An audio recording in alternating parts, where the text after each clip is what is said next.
Talk with Dan Yeagley, head coach, South Range Raiders. First of all, congratulations on a great win at Springfield. Can you put that game in a nutshell before we kind of move on, and how important was it and how it's kind of maybe affected your season going forward? We talked about it all summer because this was an important game for us because it's our crosstown rival. South Range Springfield games have been going on forever, and it's always a great game, and it usually goes down to a wire. I mean, it never, a couple years ago it was overtime, and it's always a tough battle. Sean always does a great job getting them prepared, and as a matter of fact, I've been through a lot of coaches that has gone through there. Doug Phillips, a whole bunch of them that's gone through there, and it's always a battle. It doesn't matter who's there. It's always a good fought battle between two good programs. And for us, going back to the original question, for us, that game was so important to start our new season. We had a great season last year. Kids played super, won the league, went through the NE8, made it to the regional finals, got beat by Kirtland.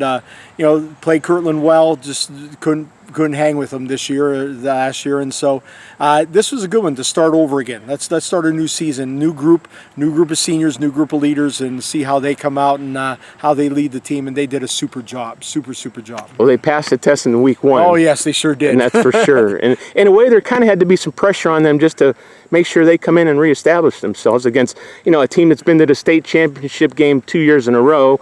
Whether they get there a third time or not is irrelevant. Right. Oh, and it is. It was to establish themselves this year, because this, we talk about, this is 2021 season. It's going to be known as their year, the seniors' year, and so that's why it's so important that the seniors leave their mark on this season. And great win against Springfield is always a good way to start off. And now we got to prepare for the rest of our non-leagues and then getting into league play. You really just dismantled Springfield. Let's be honest. And you on offense, you didn't punt. You fumbled. Yeah, that's about it. We punted once. Oh, did you? Yeah, okay, my bad. We got a penalty and had to punt once, and it was a great. It was a great game offensively. Our offense did a super job. Dylan Dominguez just did a great job running. I mean, he found the edge a couple times and able to run it up, get some hard yards. And Billy Skirpak did a super job. I mean, he stepped out on the field, a junior in a big game like that, and guess what? He performed outstanding. What was he? 13 of 16 passing wise, 230 yards or so.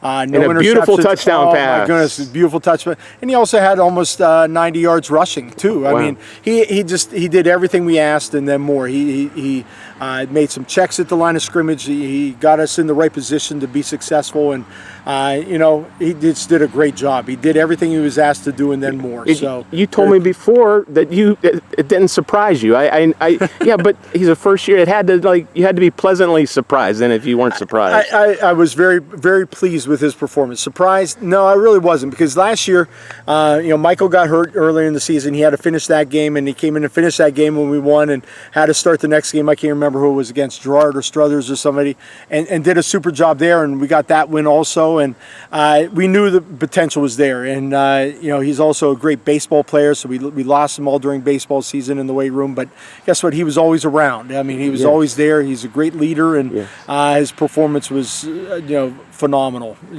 last Friday night. It's like you lose one 6'2", 215-pound quarterback and just put another one on the next one, and he looks kind of the same and does the same kind of damage. Yes, we're blessed. That's your program, I guess. We've been blessed over and over. Coach Allegretto, our quarterback's coach and offensive coordinator, has been with me forever. And his son was part of this. His son was part of it, playing down at Fremont right now, and it's I've been blessed over and over, and we talked about that before, about the school giving me the opportunity to hire the coaches I need to. And play in this beautiful edifice. Play in this place, yes. The cellos and stones, and just to be able to do that, I mean, it's them giving me that freedom to hire the coaches we need, and they do a great job. But look what you've built. Yeah, I mean, where's the pride in your heart? Yes, there's a lot of pride. I mean, I believe burgundy and gold. I mean, I went to high school here. Played here, played under Coach McNay. My coaches that I played under, and Coach Ferrani, Coach Owen, Coach McClellan. There's been 5 of us, and that's it for the whole history of South Range. And like I said, I love this place. I love South Range. wouldn't coach anywhere else. I mean, this is just a blessing to be here, and I've been here a long time. And like I said, they let me keep on coaching, and give me the opportunity to be with these young men, and it's unbelievable. So, did you ever dream of this, being like that fifth or sixth guy you just said in charge? You know, that was always a dream. After college, I went and coached. I was an assistant coach for 8 years down in Columbus at Watkins Memorial with Jerry Cook.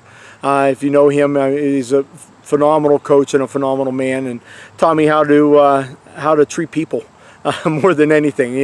There's more to this game than football. It's how to take care of people and how to take care of the athletes. And he showed me a lot of that. He led by example, and I had a chance to come back here and assistant coach for 3 years under Coach McClellan.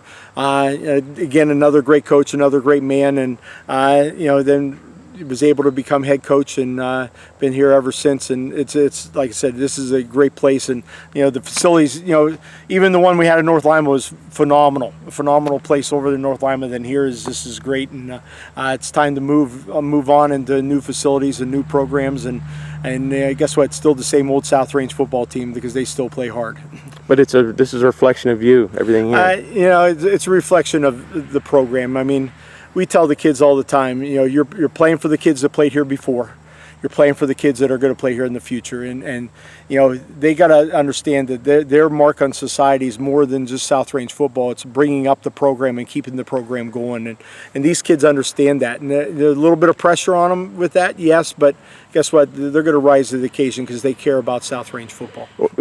I mean this kind of as a compliment. You're kind of like an old school coach that's became kind of like new school, and and I know you credit your assistants and everything, but you're in charge now. It's not the same South Range that their dads grew up on, or whatever that phrase is, right? It's changed. The program has changed a lot, and which you deserve credit for. The game of football has changed a lot. Sure, and you rolled with the punches. You got to. Thank you. You got to, and I appreciate that, and I appreciate the compliment, and and like I said, I bring some young coaches on. Coach Rock, my defensive coordinator, played for me, played at YSU, able to come back and contribute here. Phenomenal coach, and like I said, even coach, even has some older coaches. Coach Doc does a phenomenal job with the kids, coaching linebackers, even a DC, and helping out with the defense coordinating. And these guys, I've been blessed over and over to have great coaches around me. And you got to bring in new blood. You got to find out what's going on so we don't get stagnant. We have an opportunity, and again, the administration's blessed me to be able to take these guys to colleges, to clinics, to wherever. We spend a lot of time in Columbus and everywhere else, and we have connections, and it's nice having those connections. We can call Coach Haycock up anytime, and he's always willing to help us out all the time, anytime we want. And Coach Trestle's always there to help out, and Coach Phillips, and we're surrounded by great coaches, and we can even other area coaches are always willing to help, which is awesome. And you can always learn. You just got to open your ears and listen, because you can always learn. So without going into the weeds, we know you're a good football team. You proved it in week 1. We know you have talent. Where do you want to take this team without going? Like I said, we don't need to know all the personnel. Yeah. What's next, and what are you trying to get across to the kids? And would you like to win a state championship, Coach? We'd love to win a state championship. That's a dream, but we also know that there's steps that have to be taken care of to get there. We talk about our non-league schedule. We got University School here tomorrow night, and Big D2 School, and is that a mismatch? No, we never consider anybody a mismatch. We're going to try, and we're going to play our best, and I think that I think we'll be okay. I really do, and we just got to play our game. We got to play South Range football. Then we had to play Canton Central Catholic, who just beat Massillon Perry last week. And we got a tough non-league, but that's to prepare us for league play. Then our next goal is to win the league title. Okay, let's win this league title, because you got some great teams in this league. Beat Poland. Yeah, you got to beat Poland to do that. That we got to beat Poland. You got to beat Struthers. You got to beat Hubbard. I mean, my goodness, beat Hubbard now. So there's a lot of good teams in the leagues Yeah. that we got to play, and Yep. and then after that, That's good, though. Yeah. No, it is, and that's what we want. And Yeah. we want that. We want a tough non-league. We want a great league, which was filled with great players and great coaches, and then we're gonna get into playoffs. And if everything goes well and we get into the playoffs, which we were hoping, and then it's week to week. You don't know who you're gonna play, and last year we had some unfamiliar people, but guess what? That's good. It builds character. It builds. Okay, this is how they play down south. This is how they play out to the west of us. This is how they play up north of us. And all of a sudden you're playing these different schools. And we even had a rival in there with Crestview. They had to come here and play, and it's fun. And hopefully, things go the way they are. And I talked to Tiger at the scrimmage the other day, and talked to him because he's a good friend. Tiger? And Tiger Laverty up at from Kirtland. Okay. Okay. And talked to him the other day, and like I said, I hope we play them again. I mean, because if you're playing them, that means you're on your way to the regional finals, state semifinals, or wherever. And they're a great program. They have it going, and we're hoping to get to that point. I mean, that's where we want to be. We want to be up there playing with them, and then hopefully getting into the states. We've been to the state semifinals a few times, but not to the state finals. Coach, your quarterback seems to get injured a lot in bad times. Yes. In recent years, Yeah. is that true? No, well, it happens, and Can we be healthy this year? and that's our goal. Run the gamut. Yeah, well, that's our goal. Cause And I mean, you've had some big injuries. We've had some big injuries. Last year when we played Kirtland, we had probably about 5 starters out. And that hurts. I mean, so hopefully, we can stay healthy. We try to stay healthy. Accidents happen. I mean, it's a brutal sport, and it's a very physical game, and our kids play physical. I mean, there's the other side of it too. You saw that last week against Springfield. Yeah. It was a physical ball game. It didn't let up either. And it was a very physical ball game, and that's how we know to be the small school in our league, to be the small school in our non-league schedule. We got to play physical. We got to play tough, and our kids do play tough and they play physical. And sometimes, it's hard to call them back, say slow down a little bit, step out of bounds, don't try to get that extra yard, and that's where you could get hurt. Before I let you go, because I appreciate Dave for the game, you got your meal and everything. Dylan Dominguez is a good football player. Phenomenal.